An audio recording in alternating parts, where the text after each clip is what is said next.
ক্রয় মূল্য এবং বিক্রয় মূল্যের অনুপাত 5:7 হলে লাভের পরিমাণ শতকরায় কত সেটা আমাদের নির্ণয় করতে হবে।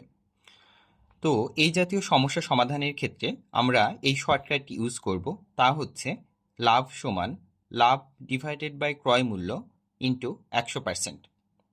এখন প্রশ্নের দিকে আমরা খেয়াল করি যে বলা আছে ক্রয় মূল্য এবং বিক্রয় মূল্যের অনুপাত 5:7। তাহলে আমরা এখানে ক্রয় মূল্য ধরবো 5 টাকা এবং বিক্রয় মূল্য ধরবো 7 টাকা। তাহলে এখান থেকে আমরা লাভটা বের করে ফেলতে পারবো। আমরা জানি লাভ সমান কি বিক্রয় মূল্য বিয়োগ ক্রয় মূল্য। তাহলে লাভটা ফাইন্ড আউট করি যে লাভ সমান বিক্রয় মূল্য এখানে কত 7 টাকা এবং ক্রয় মূল্য হচ্ছে কত 5 টাকা। তাহলে এই দুইটা যদি আমরা মাইনাস করে ফেলি তাহলে লাভের পরিমাণ বেরোচ্ছে কত 2 টাকা। এখন সূত্রে আমরা এই দুইটা ইনফরমেশন অ্যাপ্লাই করি। লাভের মান আমরা পেলাম কত 2 এবং ক্রয় মূল্য তো আমরা প্রশ্ন থেকেই পেয়েছি কত 5 টাকা।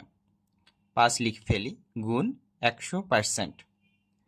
এখন আমরা কাটাকাটি করে ফেলি, এটা কেটে দিলে হচ্ছে কত 20। এখন এই 20 আর 2 যদি আমরা গুণ করে ফেলি তাহলে হচ্ছে কত 40%। তাহলে আমাদের লাভ বের হলো কত 40%। এটাই হচ্ছে আমাদের কাঙ্ক্ষিত অ্যান্সার।